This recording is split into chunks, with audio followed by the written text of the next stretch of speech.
Здравствуйте, уважаемые зрители! С вами Аил Джилурга. У меня сегодня в гостях Романов Эдуард Михайлович, человек по-своему легендарный, один из первых, кто остро ставил вопрос об изменении вечной мерзлоты. По своей профессии он строитель, уже лет 40 занимается строительством. Из них последние несколько десятилетий он занимается бурением для возведения строительных объектов. В настоящее время он занимается проектом эко-поселения, эко-города, но и один из авторов принятого в нашей республике закона об охране и о защите и сохранении вечной мерзлоты. Этот закон напрашивался давно, о нем мы тоже немножко поговорим сегодня. Ну, наверное, поговорим все-таки о вечной мерзлоте, об ее особенностях, об ее влиянии на нашу жизнь. Хотелось бы узнать ваши советы в связи с предстоящими выборами на главу города Якутска. Какие бы вы дали советы вновь избранному главе для того, чтобы учесть те наработки, те знания, которые вы уже сегодня на руках имеете? Эдуард Михайлович, спасибо большое, что вы пришли. Да? Ну, обо всем по порядку, потому что сперва начнем понятие вечной мерзлоты. Но мы испокон веков живем, народ Саха, территории вечной мерзлоты, и они избрали эти территории, потому что на самом деле он благоприятно для жилья. И это тому есть, конечно, много доказательств, но об этом не будем сейчас. Просто его тысячелетиями люди обращались с ним осторожно, и как в наших народной понятии, они всегда очень умело обращались с вечной мерзлотой. Это мы видим по аллашным строениям, по расселениям, и они всегда то, что строили, знали, и с учетом этого строили. Нельзя сказать, дореволюционное строение Саха это архаичное. Нет, не было архаичным, потому что даже все церкви Аляски и Сибири в деревянном варианте обычно люди старались нашим Саха-подрядчикам, эта история знает. И эти методики, которые от них остались, мы до сих пор используем эти методики при малоэтажном строении. Но сейчас возникло многоэтажное строение и концентрация населения, большие города. В связи с этим начались появляться большие проблемы, и плюс это глобальное потепление идет по всему миру. И сколько будет продолжаться, тоже неизвестно. Сейчас активно тают ледники по всему миру. И усиливается парниковый эффект. И это время надо, город Якутск, самый большой город, построенный в зоне вечной мерзлоты. Поэтому надо интересы жителей Якутска, интересы безопасности и гарантии жителей Якутска надо учитывать, и с этим учтением надо дальше развивать законотворчество, властные органы, и эти законотворчества все надо внедрять в жизнь, чтобы как можно меньше мы пострадали от глобального потепления в финансовом и во всем остальном плане. Прежде всего, конечно, надо защитить интересы собственников жилья, и дальше эти законы надо развивать, и город должен над этим работать неустанно. Знания же вот у вас есть. Я знаю, что вы работаете не просто вот потому, что вы строитель, да? Вы знаете, работаете с Александром Николаевичем Федоровым, да? Который, кстати, стал доктором наук. Вот. И у вас это все на научных данных, все это доказывается, все это. И казалось бы, все у вас вот в руках, пожалуйста, принимайте новые законы. Почему вот какая-то вот трудность здесь возникает? С чем это связано? Власти должны добиваться финансирования науки. Вот таком. А люди, я думаю, жители города, они всегда будут это поддерживать.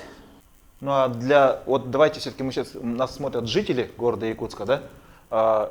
Многие покупают здесь новые квартиры в каменном исполнении, да? Многие, там, не знаю, продают все, вот все, что связано с их предками, да, вот земли, дома в лусах, все это, и полностью влезают в кредиты, в ипотеку, продают все свое сельское живностью. Существует ли опасность для них? Конечно, вот производственную базу, конечно, рекомендуем ни в коем случае потерять. У нас уже продовольственная безопасность республики уже уязвима стала. Сейчас могут даже, вот, если недобрые силы, могут уже шантажировать через продовольственную безопасность. Вы советуете тем, кто сейчас собирается купить квартиру в городе, при этом полностью порезать скот, уничтожить свое сельхозхозяйство, вот в Улусе, да, вы им рекомендуете воздержаться от этого поступка, не стремиться в город Якутск или в другие города, да? Вот я так понимаю, потому что мы сейчас начинаем на больше процентов зависеть от привозной продукции, не всегда качественной, кстати. А при этом мы теряем наше местное сельхозпроизводство, экологически чистое. Но очень многие люди уже продали, уже отказались, в том числе из-за того, что вот пастбища сократились, под воду ушли. Что им посоветуем? Как они должны быть обезопасены, если они вот последние деньги каждый день оплачивают, каждый месяц оплачивают высокие проценты по своей ипотеке, да? И при этом им нравится, потому что здесь работа, все такое, но а дома их в безопасности или вот как строители? Сперва вот почему так случается? Потому что люди, уже почти в отчаянии находятся. И в этом случае нужна во всем мире сельское хозяйство опирается только на господдержку. Господдержка неэффективна, значит. Потом все разные программы есть, эти новейшие вот технологии есть, начиная с компакт-дворового, кончая фермерством. Это расширенно не работает. Только сокращается бюджет на сельское хозяйство и все. И даже вот это в последнее время начали урезать количество бюджетников. Выходит, что правительство отказывается от сельских территорий. Это вообще неправильный путь, я считаю. Вы считаете это случайно так, что вот кто-то на должностях какие-то неверные решения принимает? Или это уже такая целенаправленная политика снижения вот именно способности производить сельхозпродукцию самостоятельно?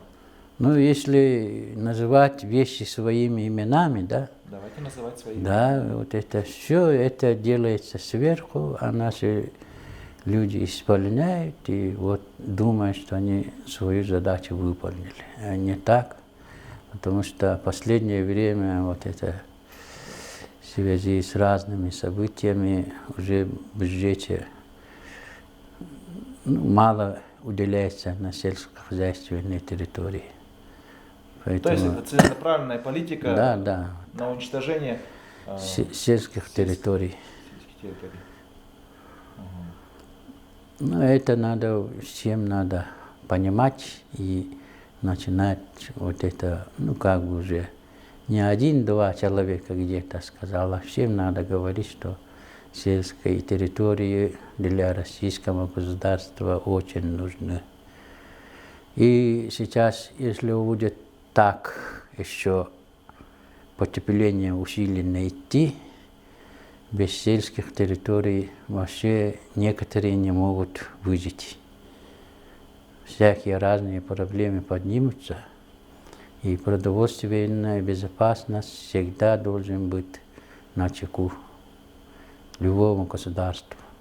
То есть, может быть, это как национальная идея, которую вы предлагаете всем жителям республики, чтобы они обязательно имели, ну, хотя бы знакомых своих, у которых есть сельское там, подворье, там что-то еще, чтобы они их поддерживали, или, да, а еще лучше возвращались бы в улусы, покупали продукцию лучше у своих крестьян, чем покупать привозную вот эту некачественную продукцию. Плавно подходим к теме экопоселения. Вот. Как вы себе вот этот проект видите? Ну, экопоселение – это обращение человека к планете Земля, потому что земные ресурсы везде исчерпываются. Надо вот сохранить природу, все остальное, экологию, чтобы люди здоровой пищей, здоровье сохраняли и тем дольше жили, и чтобы не разрушалось вот это эко-равновесие во всем земном шаре, надо следить и вот это себя так вести. Конечно, вот сейчас как бы мало об этом информации, там, но в будущем это будет, ну, как бы очень сильно все государства начнут заниматься экопоселениями.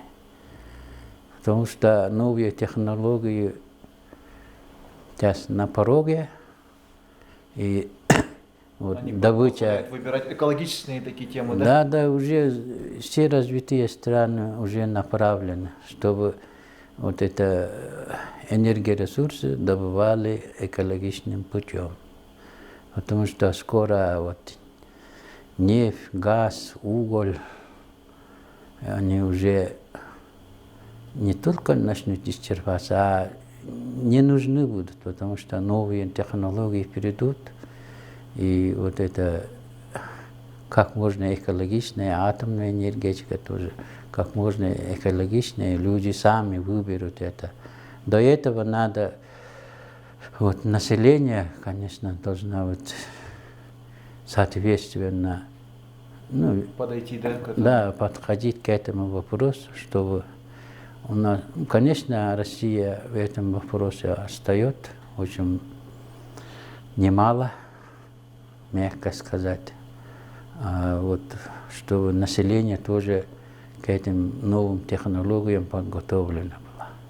Для этого что нужно? Образованные люди, наверное, да? Да, образование, ну и потом конечно, эти должным технологические уровнем. открытия нам нужно как тоже поддерживать, чтобы это В мире, конечно, не задавливалось этими нефтедобытчиками, там, газодобытчиками. Да, вот это. Они же специально как бы не хотят лишаться завтра такой вот прибыли. Ну вот, как в последнее время, будем сказать, ведутся эти развитые государства, тоже поднимают вот этот вопрос, ведутся вот как бы вот с этим вот интересами большинства и меньшинства найти баланс, как переходить все вот в таком, ну, виде существования. Эти разговоры ведутся, чтобы сбалансировать, чтобы не было вот эти противоречия превратились в войны и все остальное, экологические катастрофы. Люди понимают, мы просто несоответствующие, вот, как бы сказать, ведем политику внутри России. Баланс, это да, баланс это очень... Это очень постепенно надо переходить с учетом всех интересов большинства и меньшинства, которые вот это тормозит. Это известный вопрос, но это надо философски подходить и все постепенно и решать. Ну, меньшинство, то, вот, которое обладает какими-то ресурсами, она же находит, изобретает новые способы управления большинством. Это через партии, точнее через одну партию. Но им проще через одну партию руководить, как бы управлять, не руководить, а управлять. Но должны все, в конце концов, понять, чтобы нормально жить и счастливо себя чувствовать, и достойное потомство оставить, не так много надо. Лишь бы, ну, как бы уровень образованности надо хорошо поднять, чтобы, ну, вот, есть у людей, конечно, коренные вот эти рефлексы, будем говорить. Основные рефлексы. Есть плодиться, и если плодиться, надо доминировать. Хорошо, чтобы если плодиться, надо доминировать. Есть у народа какая-то человечность, человеческий подход. И надо вот этому все больше обратиться по всем вопросам, по человеческому подходу ко всему. Но здесь сложно не согласиться, действительно. Если мы будем человечность, доброту, взаимовыручку ставить в приоритет, а получение личной выгоды, там, каких-то рычагов для доминирования, то, конечно же, вот именно через человечность, совершенно я с вами согласен. В свете того, что вы сегодня рассказали, и о вечной мерзлоте, и об эко-поселениях, вообще эко-городе, да, что бы вы могли посоветовать вот сейчас накануне выборов главы нашего города Якутска новому избранному мэру, если его изберут, например, да, чтобы вы ему посоветовали, какие шаги предпринять в своей деятельности, вот, в свете того, что вы знаете? Ну, как бы, конечно, новый мэр должен заботиться о людях и жителях города. Это, ну, все мэры так делают, но у нас тоже не исключение, но у нас очень много аварийных домов. И не все попадают вот в категорию аварийный дом.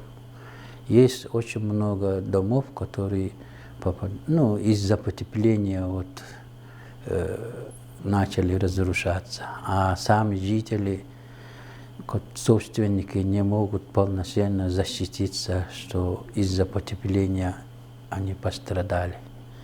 И вот это закон надо еще доработать, поправку сделать, чтобы это ну, как бы из-за потепления начались разрушения домов, они попадали тоже вот. Можно ли сказать, аварийным. что из-за того, что вечная мерзлота, наши дома чаще разрушаются, чем в более устойчивых территориях? Это вообще без слов, потому что где-то, если взять по нормативам, по раскрытию трещин, по строениям, это уже более 40-50% уже можно считать аварийным, не отвечающим. Вот и на это же должны предусматриваться финансы, деньги, да. А закон это пока не позволяет. Да, не позволяет полностью. И в данном случае тогда мы от мэра ждем, от нового мэра, что он будет инициировать, он же не принимает эти законы, но он может инициировать, мобилизовать всю юридическую службу для того, чтобы обезопасить, защитить всех горожан, и не только горожан, чтобы это уже как волна пошла для защиты всех жилых строений на территории нашей республики, а возможно и других регионах, которые на вечной мерзлоте находятся, правильно? Да, ясно. Но в России тоже рассматривается принятие вот это закона охраны вечной мерзлоты, поэтому уже вот это направление идет, примут, наверное, скоро. Уже 3-4 год они вот эти разговоры ведутся. И этим летом очень много аварий было, вот. северных городах России. Россия 65% покрыта вечной мерзлотой, и она обязана вот этим вопросом заниматься. Потом, как бы, вот даже вот горожанам, да, надо поставить вопрос, наши жители, да, очень много своих финансовых ресурсов тратят на ремонт и восстановление своего жилья. Это как нигде в мире они тратятся, чтобы свой уют домашний составить. И на это тоже должна какой-то компенсация какая-то да, быть. как-то все равно по закону надо решать, чтобы люди получили хоть какую-то компенсацию. И новый мэр, да, это справедливо, потому что люди уже не первый год беднеют, и доходы снижаются уже 9-й или 10-й год, потому что правящая партия, будем открыто сказать, не справляется со своим заботой о гражданах своих. И тут далеко ходить не надо, просто мы привыкли терпеть и молчать. Сейчас я говорю, не надо молчать, перед выборами надо правильный выбор сделать и двигаться вперед и решать все наши насущные вопросы. Вот так я думаю. Так у нас сейчас по всех телевизоров, со всех газет, со всех интернет многих изданий преподносится, что у нас только один единственный кандидат. Его чаще всего показывают, и это представитель партии «Единая Россия». Ну, это «Единая Россия», во-первых, как партия, она не выполнила своих обещаний очень много, народ знает. Потом они в последнее время уже, как они узнали, что народ за них не голосует, они вот технологиями только вот это выигрывают выборы разными технологиями. И это еще и такое положение вещей еще ухудшает жизнь наших горожан. Не будем вот это как бы уходить, да? Да, уходить от решения этих вопросов. Поэтому я вот рекомендую, честно, от себя, да, это вот «Единая Россия» как партия не должна уже прекратить существование. Уже 20 лет нас вели до, до бедности. Работающие бедняки стали. Это нигде в мире такого нету. А уж тем более в самой богатой стране мира. И из них самой богатой стране республики, самой богатой страны мира. Ну, как-то более достойно жить, но по труду. Да, вы правильно заметили, что, ладно, вот говорят бедные, но чтобы работающие бедные были. Это, то есть человек, он и не лентяй, он вроде работает, и все равно он бедный. Некоторые 2-3 работах работают, что обеспечить свою семью самым необходимым только.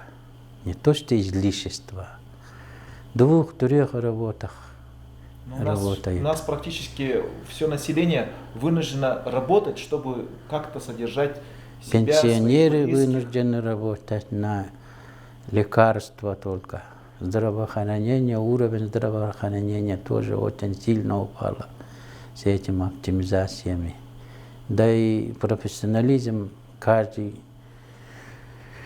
последние вот эти годы оставляет желать лучшего. И медработников, и бюджетных работников, везде. Вот так. Считается же, что мы сейчас выбираем не партию, мы сейчас выбираем человека, то есть мэра, который выполняет функции города. В чем вы видите подвох в том, чтобы вы призываете не выбирать, да, человека с Единой России, это тоже технология выборная. От молодого ставят Ну, издревле вот народ Саха привык верить молодому, этот перспективному человеку. И вот как бы вот эта партия выставляет молодого перспективного как бы. И все равно из этого мало что изменяется. Мы уже не хотим как бы наступить на те же грабли вот этой партии власти. Я бы посоветовал Григорьеву Евгению Николаевичу, чтобы он вышел из этой партии. Но он не может же это сделать. Это же не так просто. Вот человек, Ну, как бы не его, так. его выставила партия «Единая Россия». Он не может это сделать. Ну, он может снять свою кандидатуру. Есть всегда человеческий свой личный фактор. В любом ситуации. Это вы ему как к человеку обращаетесь, чтобы он не связывался с «Единой Россией», да? Да, вот так. Просто и прямо. Но мы же видим, что партия «Единая Россия» часто эксплуатирует хороших ребят, хороших людей, выдвигает, и потом что-то вот с ними происходит. Да, они вот нередко же вот в последнее время уже начали вот эти молодые вот эти единороссы уже, ну, уголовные дела заводятся, кто-то сядет, кто-то выскочит, но в основном молодые. Они же, как бы по-русски сказать, не потомственные воры же. Их родители очень честные люди. А они попадаются на такие статьи. Это же уже не такой вопрос предвыборный, а просто нравственный вопрос уже нации. Ну, это вот ваше личное обращение Да, к Григорьеву было, но... Ага. А все-таки, а народ сейчас думает, за кого же им голосовать-то? У нас вроде бы было 11, сейчас говорят, что 3 не пропускают. Нет, вот 8 кандидатов. народу надо сейчас одуматься и объединиться. Есть, не будем скрывать, есть интересы меньшинства, есть интересы большинства.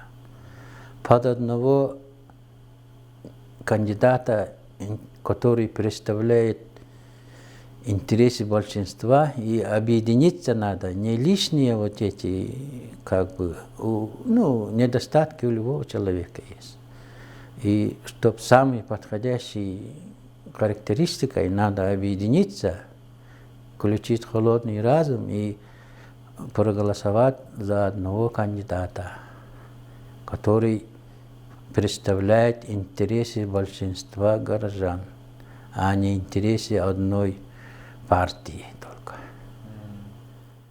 То есть вы предлагаете голосовать не за Григорьева, а за кого-то другого, кто бы представлял интересы большинства, каким бы он человеком не был, да? Какие бы ему претензии там не были. Не, чтобы наконец-то объединиться и работать дальше больше, с большей продукцией, чем вот предыдущие годы. А кого бы вы сказали, вот, чтобы объединяющие вот эти, вот из 8 вот кандидатов, кто вам, ну, симпатичен, скажем так? Ну, я вот смотрю, есть Федоров, есть кандидат из Компартии, есть Обедин Виталий. Они могут вполне составить одну коалицию под одного кандидата. И ну, как бы, объединиться надо на такие, ну, чтобы не был у нас мер от партии меньшинства. То есть партия «Единая Россия», да? Да, так и надо, партия меньшинства. Так, у нас, значит, вы говорите, есть Федоров, Михайлов, Обедин. Они должны 3 объединиться. Ну, мое личное желание, да, чтобы они 3 объединились. И, кто из них выиграет? Или как? Никто из них. Из этих только одного оставить, и потом они могут портфели разделить. То есть быть в команде у одного, который... Например, выиграет. вот простая математика же, вот, разделяй и властвуй. Ну, конечно, вот правящая партия меньшинства, он на это только рассчитывает, же, чтобы под административные ресурсы вот эти разделить на кандидаты и получить большинство. А вот эти должны одного кандидата оставить и своих избирателей призвать, чтобы они за этого кандидата проголосовали. Только тогда можно получить какой-то равно это. И не только вот, и еще очень много неголосующих людей, они тоже работают на интересе меньшинства. То есть те, кто не ходит на выборы, они в итоге выбирают Единую Россию? Ну, как бы получается так. Ну да. Используют, да. И нельзя говорить не используют. Ну да, я тоже об этом говорил, что те, кто не Это ходит на выборы... все равно время покажет. Сейчас что угодно могут против меня сказать. Но время покажет. Не за горами это время еще. Потому что осенние выборы, да, если взять вот эту всю Российскую Федерацию, да, ой, как разозлились против Единой России. Это никакие уже технологии не выручат его. То есть Поэтому вы считаете, надо... что эта партия закончится уже скоро, да? Я так думаю, лично. Никакие технологии им уже не помогут. Я так Для этого думаю. нужно, чтобы народ приходил на выборы? Да, на выборы еще время свои интересы отстаивал. Не просто пришел в выборы, и наблюдателей очень хорошо поставил. Мы же сами становимся вот этими соучастниками некоторое время, некоторые вот. Поэтому надо сейчас время объединяться и отстаивать свои интересы, будущие свои интересы. Ну, как бы нормально жить, как государство даже. Иначе у нас вот мирного перехода от этой узурпированной власти не будет. Поэтому ради мирного перехода надо вот на осенние выборы, я считаю, подготовиться и все выбирать интересы большинства и нормальный путь развития российского государства. Так они же говорят, что вот, ладно, осенью вы там голосуете против Единой России, а сейчас выбирайте ставленника Единой России. Ну это же вот как обмануть и ребенка или глупого человека. Не должны на это вестись. Сейчас надо начинать борьбу, объединяться и отстаивать свои интересы. Ну, наверное, уже закруглимся. Я хочу, мы сейчас это записываем в канун праздника женщин, 8 марта. Наверное, давайте поздравим наших женщин. Да, поздравим, конечно, с удовольствием это мы сделаем. Да. Всем жителям города Якутска, всем прекрасной половине человечества мы желаем счастья, благополучия, здоровья и успехов в жизни. И давай вперед за наше будущее, наша прекрасная половина. С днем 8 марта. Поздравляем вас. Да, мы поздравляем наших женщин, желаем вам, вашим близким и родным крепкого здоровья, финансового, материального благополучия, семейного счастья и любви. Всегда оставайтесь красивыми и дарите нам свою красоту, любовь. Всего вам доброго.